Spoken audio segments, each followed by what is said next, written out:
Google Gemini's progress has been absolutely insane. And the best part is that the most powerful tools and features can be used completely for free. Today I'm going to share with you the power of Gemini and 6 things that you won't believe that this tool can do for you and how it will change your workflow. Let me show you what I mean. So if you're someone that works with a large amount of data, like you run your own business or you work in real estate or just anyone that works with a lot of data for that matter, you can use Gemini to help you summarize and better understand the data that you have collected. And instead of having to sift through all that information yourself and trying to organize it into your own report, Gemini can do it for you in a matter of minutes. So just to demonstrate what it can do, I've downloaded a Toronto real estate Market Watch report that has 27 pages of data like this that shows you prices, sales. I'm going to ask Gemini to summarize it for me as in an interactive dashboard. So I have downloaded the PDF of the report and I have uploaded it to Gemini and asked it to analyze this data, create an interactive dashboard that can help me better understand the data.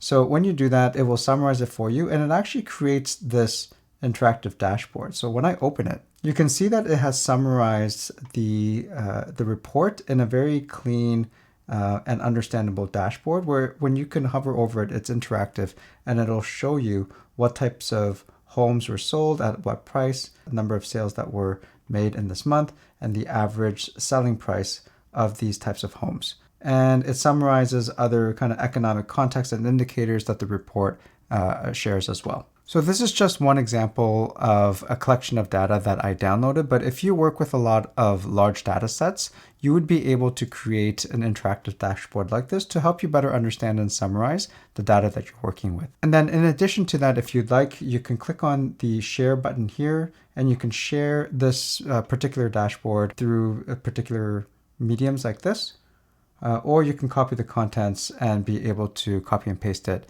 to whatever platform that you want to use it in. One feature that I completely underestimated was deep research. I never really knew what deep research was about and how that's really different than just a plain old Google search. It basically goes through all of the websites that you would have had to go through on your own one by one and read through all of these websites and watch these videos and summarize the information for yourself, whereas deep research will do all of that for you and summarize it into a nice concise summary. So as an example, I Googled what most people use AI for in the world and what gaps in the market that I would be able to use a digital product for. And as you can see, the Google search typically just gives you a whole list and pages of results of the information that you might be looking for. If I were to go into Google Gemini, I can then click on deep research down here or go under tools and click on deep research. And then I gave it the same prompt. And what it did for me was to go through all of the websites that I just showed you on the Google search and read through it itself and summarize the information in different forms that I ask it to. So in live time, when I actually ran this prompt, it said that it was searching through and reading through 33 plus websites for it to gather this information that it did. So that's what deep research does, that it does all of that reading and studying on your behalf and just gives you one summary of what it's learned. This is the research that it completed. So this is what it looks like here. And you can read through this all you want. And it's quite an extensive summary, as you can see. But the nice thing is that it even generates a table of contents for you. So you can just skip to the part that you might be interested in. What's really neat here is that you can click on the share and export button here, and you can export it to your Google Docs. In addition to that, you'll see the button that says create, which is really neat. If you click on the create button, you can actually create a website, an infographic, a quiz, flashcards, and even an audio overview that sounds like a podcast of the contents of the research that it completed. This one here is an example of what the interactive dashboard looks like. And it basically summarizes the entire report that it generated into a very clean and understandable interactive dashboard like this. I've also tried generating a website using the same research summary that it gave me, and this is what it's produced. As you can see, it's made links for me to access different summaries and insights and information that you can use. So you can use this and just import it into a website if you happen to have one. And really the neatest feature that I saw was the audio generation, or generate an audio overview. And what it does is it creates almost like a podcast-like overview of the research summary that it produced. So I'll play for you just so that you know what it sounds like. Welcome to the Deep Dive. Today, we're tackling the huge, kind of complex world of global AI adoption. It's fascinating, yeah. Totally. Companies are definitely buying in. We're seeing, about 78% organizational adoption? That's right. But, and this is the big but, isn't it? There's a paradox here. Right. Well, you have this massive adoption, almost universal. But at the same time, we've got total saturation in the general AI stuff. So instead of having to read through them or even go through the interactive dashboard, if you happen to be on the road or just prefer listening to a report, you can listen to a very, in my opinion, engaging podcast version of the report. So one thing to keep in mind about the deep research feature using the free account, there is a limitation as to how many times you can ask it to do some deep research. I believe it's maybe 5 per month if you happen to be on the free account. Another cool feature that you can use on the free account is the guided learning feature.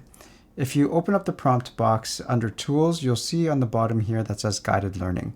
So if you click on that, it's basically a mode or a feature that helps you almost like a personal tutor or an instructor to better understand concepts that you want to learn. Gave it a prompt earlier to walk me through how AI works, like I'm an elementary student, and how it can help me be more productive.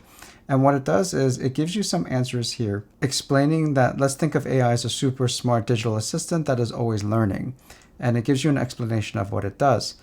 And what makes this mode different is that it then tries to interact with you and asks you kind of prompting questions like, to get us started, where would you like to dive in? Would you rather explore? And customizes the learning to your needs. So it's like a personal tutor that caters towards my personal interests and how I prefer to learn. So this feature can be really helpful and powerful for people who are just generally looking to learn complex concepts or students that are looking to get extra help in their learning. Now, as much as Gemini's guided learning feature is very useful, it doesn't quite meet the way I like to learn. Generally, the best way I tend to learn is to be interactive and to see how things react and respond as I interact with certain features. And Gemini's guided learning feature doesn't quite seem to be there yet. And this is why I've partnered with our sponsor of this video today, Brilliant. Brilliant is a learning app that is designed to be very effective. Each lesson is filled with hands-on problem-solving material that lets you play with the concepts that you've learned.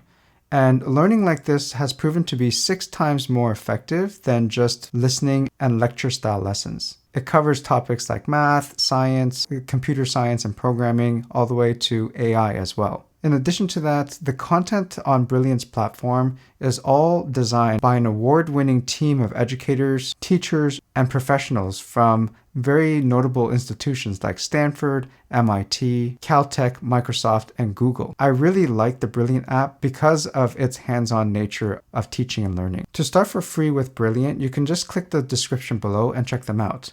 Brilliant has also offered our viewers 20% off the annual subscription, which gives you unlimited daily access to everything on Brilliant. Thank you, Brilliant, for sponsoring this video. A feature of Gemini that I think gets overlooked a lot is the personal or the Explore Gems feature. And this is the space where you can create your own AI or train your own AI model so that it's specifically catered towards your needs and the information that you feed it.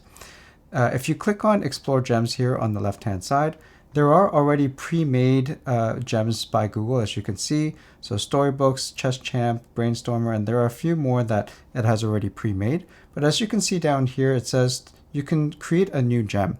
And if you click on that, what you can do is you can actually create and train your own AI tool. So if you have any repetitive tasks that you want an AI to be able to do for you, or if you have people that you need to train, you can feed it your training module or your training guide here, and you can just have the trainee be trained by the AI that you have created. Brainstorm is something that I frequently use as well to help me come up with new ideas for videos. So I used the Storybook gem to create a personalized storybook about a college student who's graduating and growing into adulthood.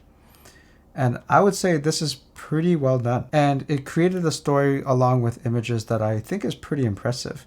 And you can even have it read it out loud for you. Needing a break, Akito wandered until he found a hidden gem, a small campus cafe called the Study Nook. So as you can see, this particular gem is basically trained to create storybooks the way you like them. There's also a chess gem as well that is basically designed to play chess and train you on how to be a better chess player. So you can see creating a gem as training and creating your own AI tool or your own AI assistant. Now, one of the features that I cannot believe even to this day that it's accessible for free is the image generation through the Nano Banana model. I have created a separate dedicated video just on Nano Banana and how you can use it.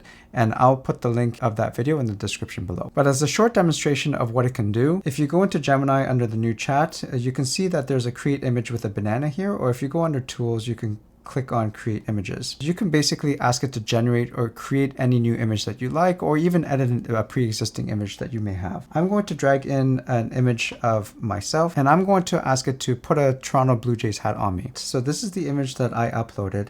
And this is the image that it produced with me wearing a baseball cap on. Now, if you've had any experience working with AI image generation, the face tends to change a lot and it doesn't look like yourself anymore. But Nano Banana manages to keep the original person quite accurate, and the consistency of the character is very good, or it's able to edit the graphic exactly the way you want it to. One massive advantage that Gemini has is the fact that it's a Google product, which means that it's able to connect to other Google products like Gmail or Google Docs or spreadsheets and calendars. Anything that Google produces, it has access to and is able to connect with. So in order for you to connect your Google services with Google Gemini is to go down under settings, and you'll see a link here that says connected apps. If you click on that, you have the option here to connect all of your services to Google Gemini. So I'm going to turn that on. And what that essentially does is it gives Google Gemini access to your Gmail, your calendar, your Google Drive, Tasks, Keep, and all these that Google has. Now with Google Workspace connected to Google Gemini, I'm now able to ask it to summarize things like my emails in the past 48 hours. So when you do that, it gives you a quick summary of unread emails in the past 48 hours that is sitting in your inbox. Other things that it can do is it can watch YouTube videos on your behalf so that you don't have to watch through, let's say, like an hour-long video, but instead it can summarize the key concepts of the video and send it to you. So for example, I've uploaded a previous video of mine with the link and asked it to summarize the key points of this video that I created. And what it did was it created a summary of the key points of this particular video. And what you can do, and because it's integrated, is if you come down here under share and export, you can actually export this particular note straight to Google Docs. And what it will do is it will create a new Google Doc for you with the summary that you asked it to summarize of the video. Another way you can share is through your Gmail. So you can click on share and draft in Gmail. And because it's connected to your Gmail account, you can send that particular summary to anyone that you wish through email. Because Gemini is able to connect to my Google products, I've asked it before to analyze my Google Calendar to see how it can best optimize my time. And you can even ask it to book certain events into your calendar on your behalf as well. So unlike any other AI tools, Google Gemini has the particular advantage of being able to integrate Google products into its platform. As you can see, you can get a lot done with Gemini's free plan, and this video is probably just scratching the surface of what it can truly do. However, if you want to be able to use Gemini without worrying about how much limitations there would be, and especially if you're planning on doing a lot of deep research or video and image generation, I would think that paying for an upgraded plan would make most sense for you. But for many users, the free plan would be able to do more than enough for what you needed to do. Leave a comment below and let me know which feature you thought was the most useful to you and what you plan on using Gemini for. I want to thank you for the time that you have spent with me today, and I hope to see you in the next one. Bye.